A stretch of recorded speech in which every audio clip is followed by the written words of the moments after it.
too much lately. Nah, me neither. Sometimes wish I'd joined me dad with the family business. Why didn't you? Well, I never saw myself as a sugar salesman. And it wasn't really feasible after I killed him and all. Don't be shy, Jimmy. Come on over. Roll over, you stupid mutt. Don't get too close. Damn thing's probably got rabies. All right, Jim, how's things? You've been drinking it right all again? And don't let anybody tell you drinking alone is wrong. There's some of the best times like that. Anyway, here you go.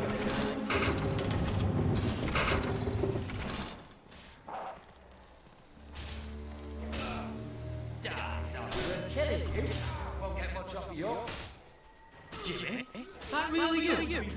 You look different somehow. Were your eyes always that colour? Nah. Jimmy's got periwinkle eyes like a beautiful summer morning sky. That's not him. It's not Jimmy!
Just call this what's wrong.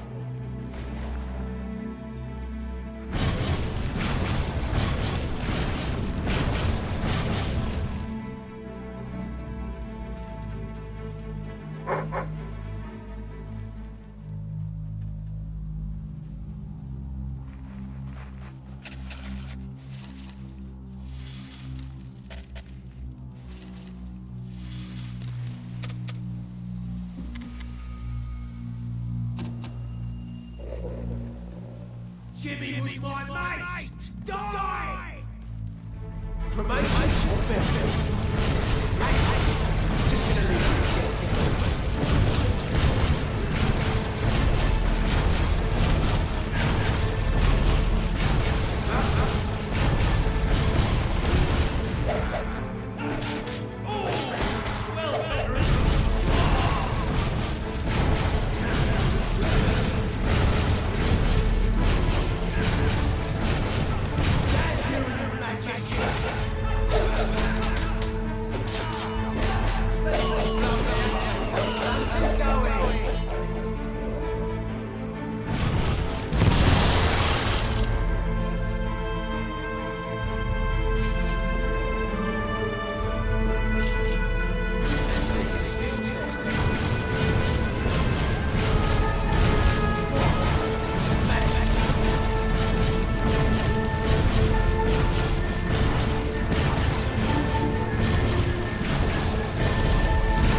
Leave him! He's mine! You've left quite a trail of bodies. You're not one of Sabina's dwellers, as I'm sure, but you'll die like one.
You've won. This battle is yours. Kill me or let me live. It's your choice. And my men will honor it. We may be nothing but mercenaries, but we have our codes, like any other soldiers. We'll leave the dwellers be, no matter what you do. That is a warrior's promise.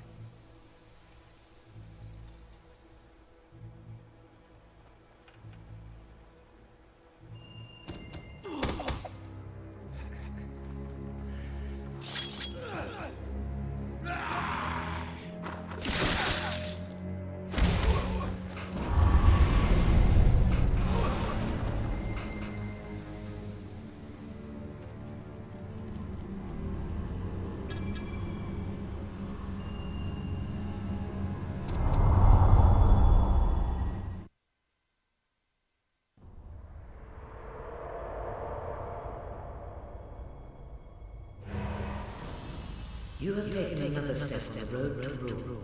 Defeating Satan has won over many of the people he terrorized. Word is already spreading of your victory.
It is a momentous occasion. Your first victory in battle. I'm no expert on personal combat, but I'd say, based on the fact that you're not dead, you acquitted yourself rather well. It's hard to believe that just a few days ago I was rousing you from comfortable bed. It would seem that you have completed two of the tasks that Sabine set for you. If you return to Bright, you will find Subwater has some news on how to fulfill the last requirement.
Sell your unwanted items. I buy. Is that normal? Yes, the special ingredient of our famous silver hen ale. I find it lends the brew a rather piquant flavour. Ah, here he is. We were just talking about you. Indeed, we have made a toast to your stupendous feat in ridding this peak of Saker and his men. They have been a source of great distress for some time. Nobody will be more pleased than Sabine. His dwellers might find some peace now. Of course, nobody has suffered more than they. I've been telling Samuel here about the terrible situation we're in. He thinks he may be able to help. Yes, well, perhaps, I mean, of course. The thing is, as I was just explaining to Sir Walter, Brightwall has no overabundance of resources itself. The king's levies are rather steep, and we face shortages more often than is comfortable.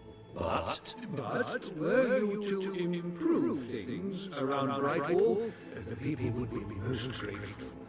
And when people are grateful, they're also charitable.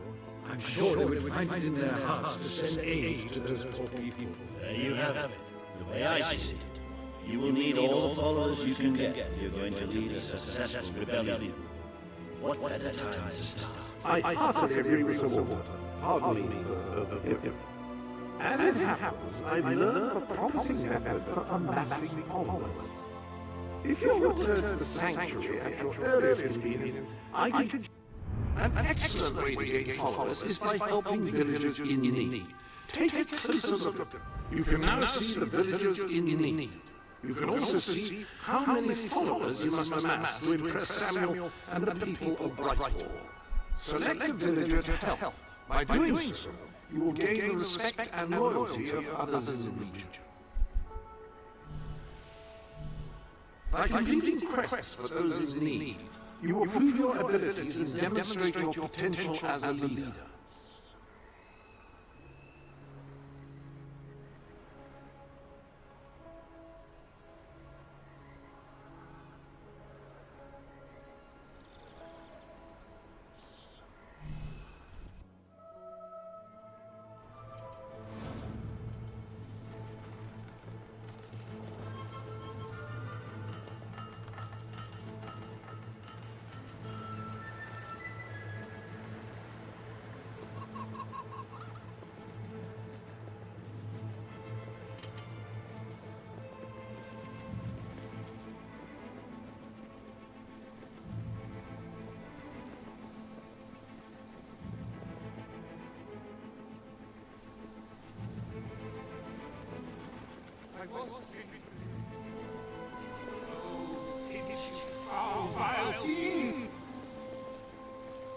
You, good sir, you who live in such a tumultuous epoch, do you not thirst for the drama and emotion of a properly structured tragic play?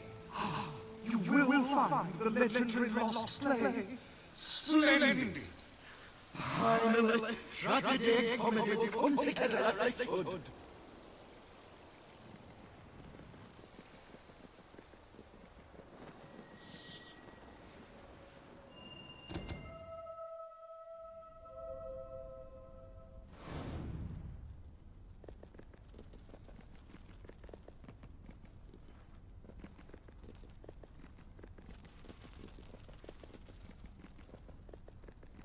Turn back now, mortal one.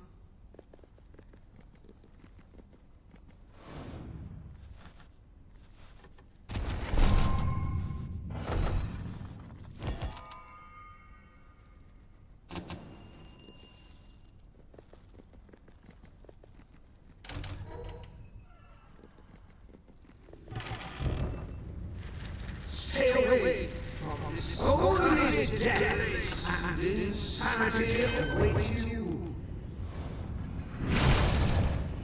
Don't pick it up! No! Really, I'm serious!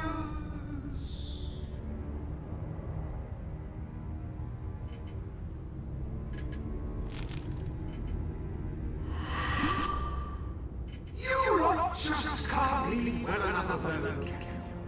Bloody literary tourists, bane of my afterlife.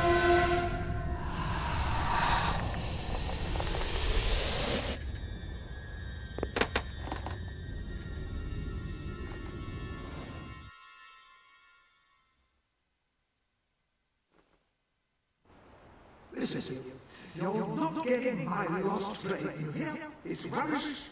Worse than rubbish. I mean, what was I thinking mixing tragedy and comedy?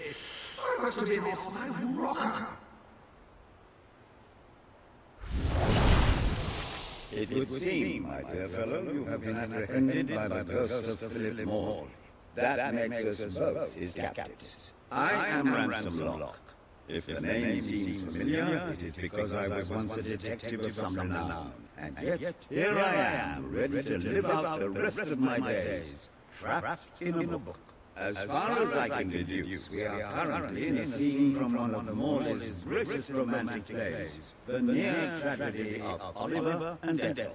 I believe if we are to escape, we must act out the scene.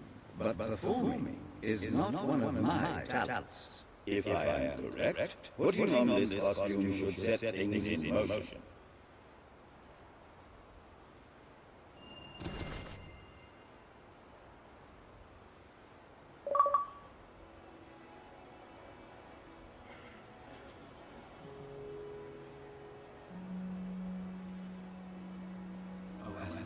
My love, my life, my son, if thou wouldst but give me one sign, one gesture that would speak of your affections, then might I think this grey existence worth living. Ah, yes, a classic moment in the play. You are Ethel, the beautiful young daughter of a dung merchant. Show Oliver that you love him, and we may be able to leave this scene.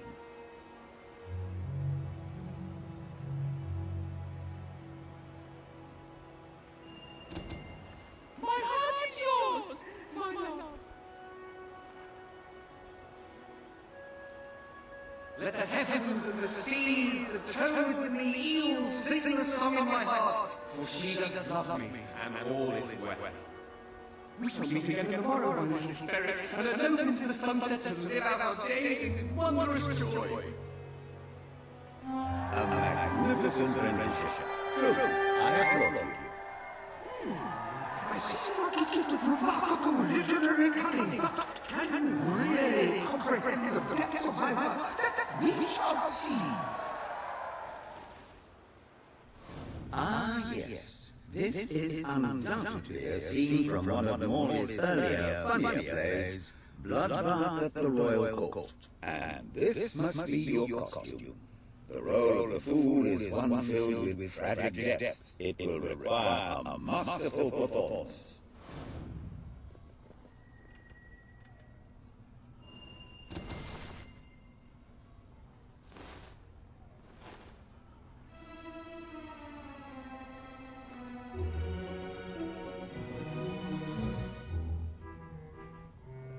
What fresh insolence is this? Out of my throne, you impertinent buffoon!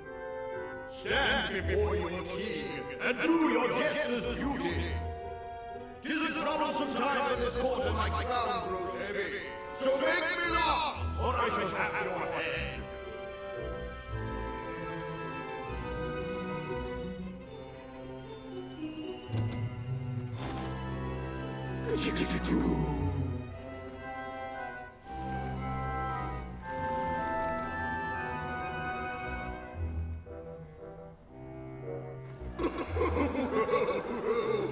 Stop, it's too funny.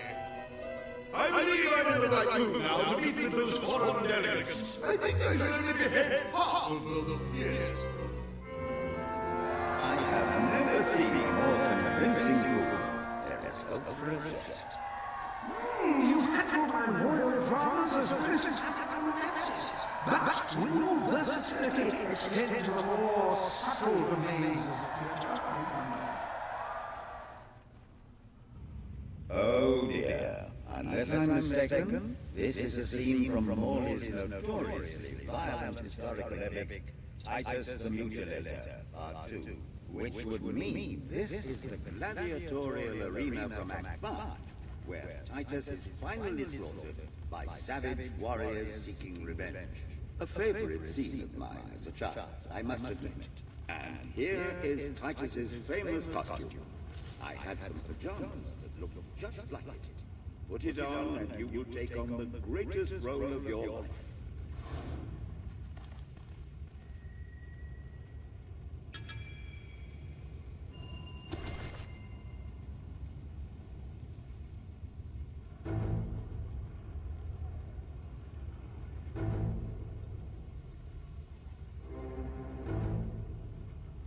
Titus! Thy pox-membered body shall pay for thy monstrous villainy.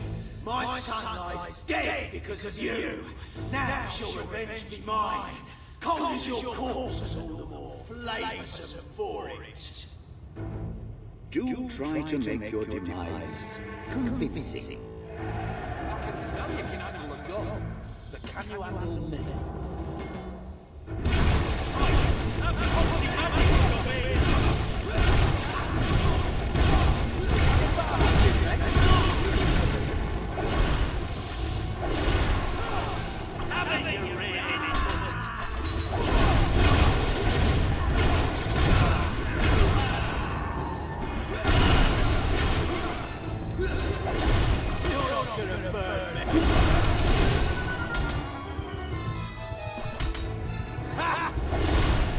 More of my kin lie slain, and yet you live.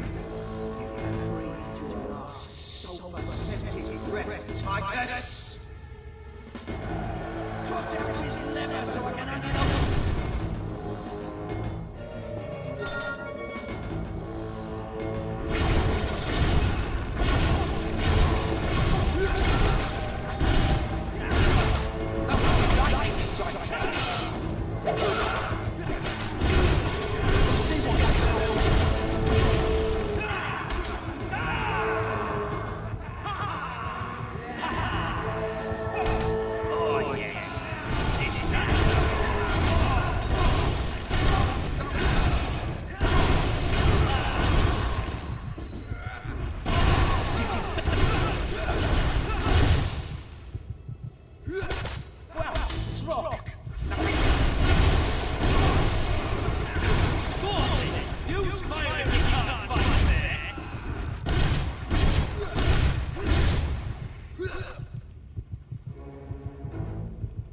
I'm sorry. It's all been misunderstanding, really.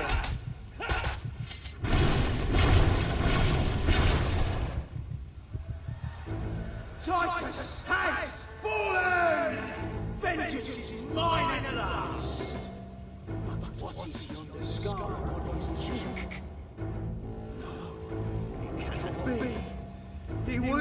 son! Oh, woe and wretched misery! I am undone. My heart breaks with grief. It has beat its last. Adieu, unkind world. Adieu.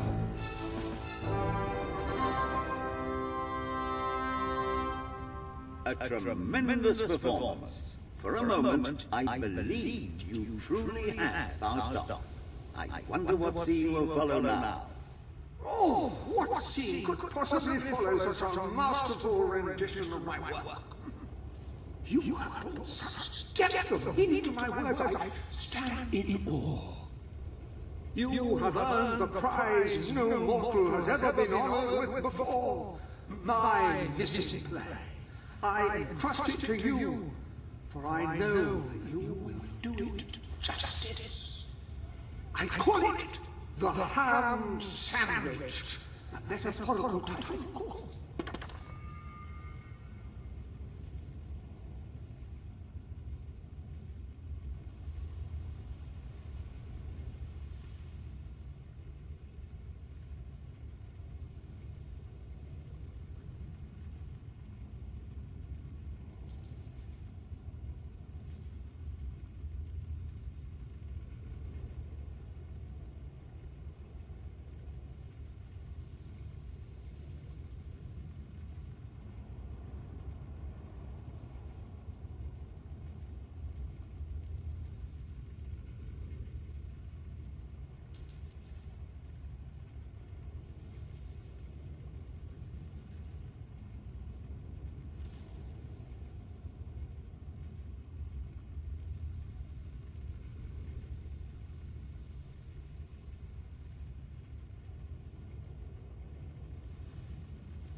You have retrieved our aged investigator. Happy day!